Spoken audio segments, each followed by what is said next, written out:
Mas, como eu falei, a gente hoje só vai falar de aprendizado supervisionado, né, do machine learning relacionado à classificação, que é o mais comum, que a maioria dos cientistas de dados, quando estão trabalhando, e são os algoritmos que estão mais desenvolvidos, né, na literatura e tem disponíveis, enfim, então, realmente é o que é mais usado na prática. E como eu falei, na classificação, no aprendizado supervisionado, o objetivo é ensinar o computador a rotular exemplos. Então, aqui, esse exemplinho, a gente tem várias figuras de veículos diferentes, e a ideia seria, imagina que você tem que fazer um algoritmo, te pergunta assim, dado uma nova imagem que alguém desenha, você vai ter que adivinhar se isso é um carro, é um caminhão, é um ônibus, né? Como que você faria essa regra? Aí, aquilo que eu falei no início, imagina você ter que programar, inventar um monte de possíveis regras. Se ele só tiver, se as rodas forem pequenas, isso, aquilo. Então, assim, é difícil você conseguir expressar em regras como que você classificaria esses elementos, né? Então, a gente quer fazer um algoritmo que eu simplesmente dou um conjunto rotulado, eu falo que isso é um carro, isso é um caminhão, isso é um ônibus, e aí ele automaticamente começa a aprender as características de cada um desses tipos, e aí, dado um novo exemplo que ele nunca viu antes, ele saberia rotular para mim também. Então, como eu falei, meu conjunto de treinamento é um conjunto de imagens rotuladas.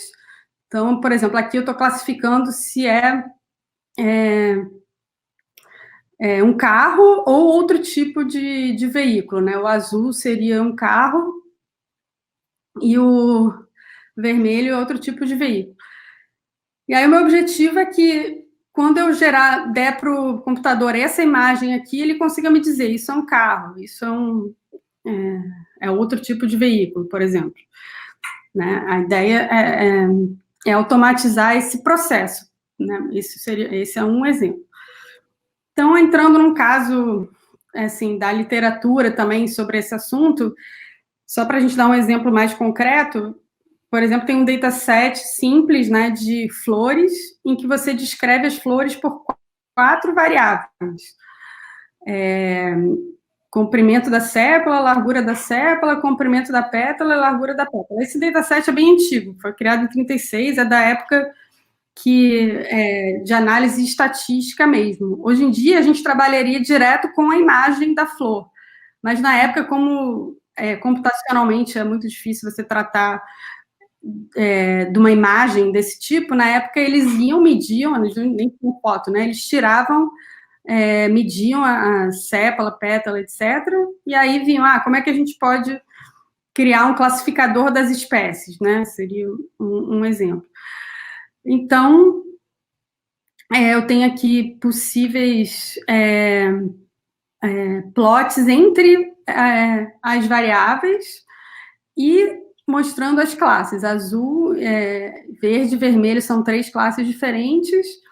E aqui eu tenho o plot dessas 2 variáveis aqui, sepal length e sepal. Então, isso aqui que a gente está visualizando, depois a Fabíola vai mostrar também, que é uma parte importante de quando você vai usar um algoritmo de machine learning, porque você tem que saber se a maneira como você está descrevendo o seu dado, por exemplo, nesse caso da íris, eu coloquei 4 variáveis para descrever elas. Será que com essas 4 variáveis eu já consigo criar um classificador? Eu conseguiria separar os dados? Então, por exemplo, quando eu olho aqui e plotei essa variável contra essa, eu vou ver que se eu fizer uma separação do tipo, se o comprimento da pétala for menor do que 2 e a largura da pétala for menor do que 1, então eu estou nessa classe aqui. Então, realmente, eu estou conseguindo separar bem os dados. Eu, com essas variáveis, na verdade, com essas 2 variáveis, eu já conseguiria criar um modelo que consegue classificar nessas 3. Então, assim, apesar do algoritmo de machine learning fazer isso para a gente, os algoritmos mais avançados, você simplesmente joga todas as possíveis variáveis e aí o computador mesmo vai tentar encontrar os conjuntos que estão fazendo isso. Mas, muitas vezes, como a gente ainda nem coletou os dados, ou está nesse trabalho de coletar dados, etc., pode ser que não tenha,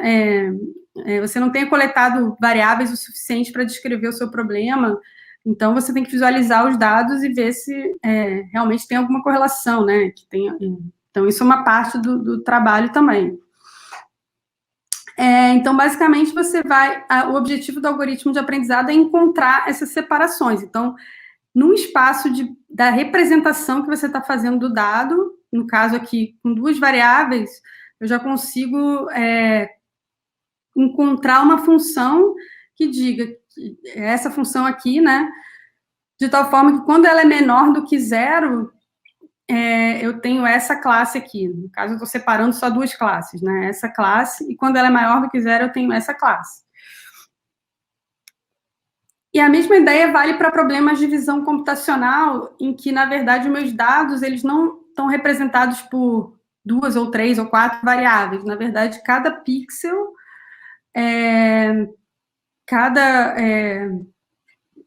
pixel aqui, ele tem uma representação RGB, que são 3 números. Então, uma imagem dessa pode ter milhares de pixels. Todos esses pixels vão ser considerados como variáveis para o meu problema de classificação. Então, o algoritmo de classificação, ele vai pegar isso daqui tudo, vai processar e vai dizer, ele pertence a tal classe, né?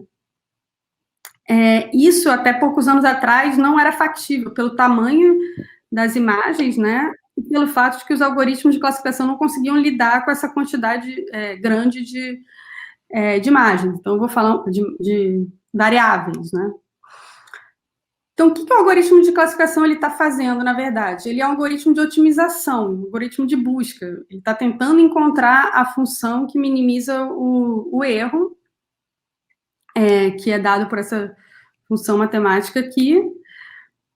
E, na verdade, na prática, ele tem que...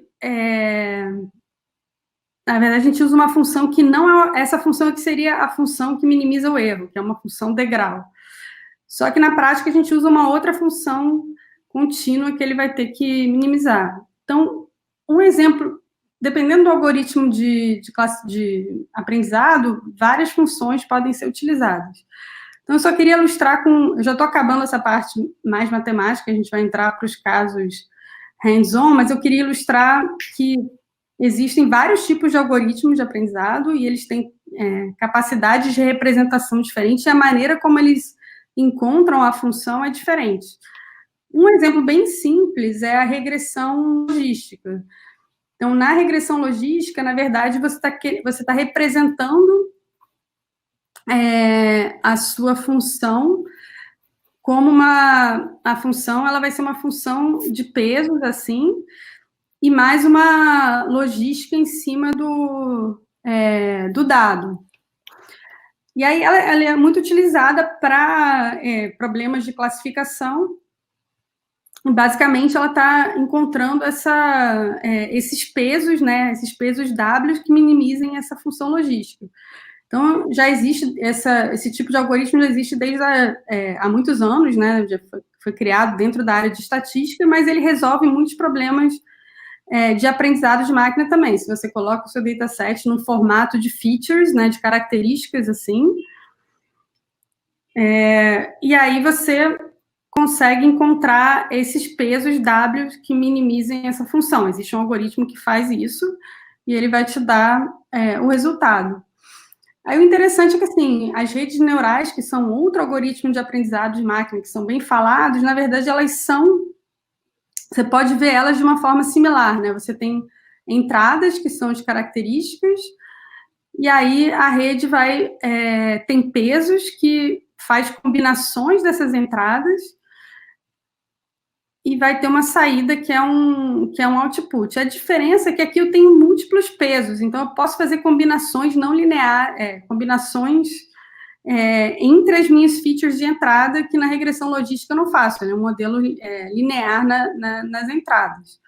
Então, eu tenho um poder de expressão maior, mas ainda assim o problema continua sendo encontrar esses pesos aqui para representar uma função desse tipo. E aí, o último slide dessa parte de introdução, é sobre a questão das redes convolucionais, que são muito aplicadas hoje em dia para imagens. Então, a diferença é que, em vez de ter um vetor de poucas características que eu uso para representar as imagens, eu uso uma imagem mesmo RGB, como eu mostrei, aquela do barquinho, né? Então, para cada ponto aqui, eu tenho pixels em valores RGB, e aí a rede convolucional ela vai trabalhar em vários níveis hierárquicos, fazendo cálculos em cima dos pixels, fazendo subsamplings e convoluções em cima dos pixels, e só que no final ela tem uma camada em que ela vai conectar todas essas saídas das camadas anteriores. Então, isso é o que diferencia o aprendizado machine learning, que existia até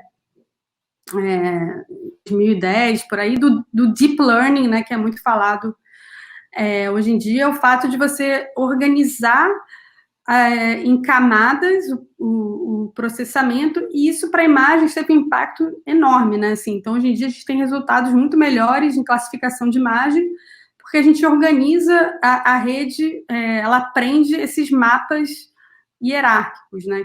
Que combinam. E aí, isso, em relação a um algoritmo mais simples, como regressão logística, ele tem um resultado muito melhor em termos de conseguir classificar novos exemplos corretamente. Então, assim, isso foi dar uma breve introdução, falar um pouco dos tipos de algoritmos que existem e também das questões que a gente tem em relação por exemplo, quando eu vou tratar um novo problema, que tipo de algoritmo eu devo usar? Será que eu uso regressão logística ou será que eu uso uma rede convolucional? Como que eu vou representar a minha entrada? Eu represento ela como RGB? Eu faço aqui um pré-processamento dessa entrada para facilitar o processamento da rede, né? Estou dando exemplo de algumas questões e também para vocês verem como é uma área bem matemática, né? Você tem que entender muito da parte de representação de dados e matematicamente o que isso significa na hora em que um algoritmo está fazendo todos esses cálculos aqui para chegar numa saída.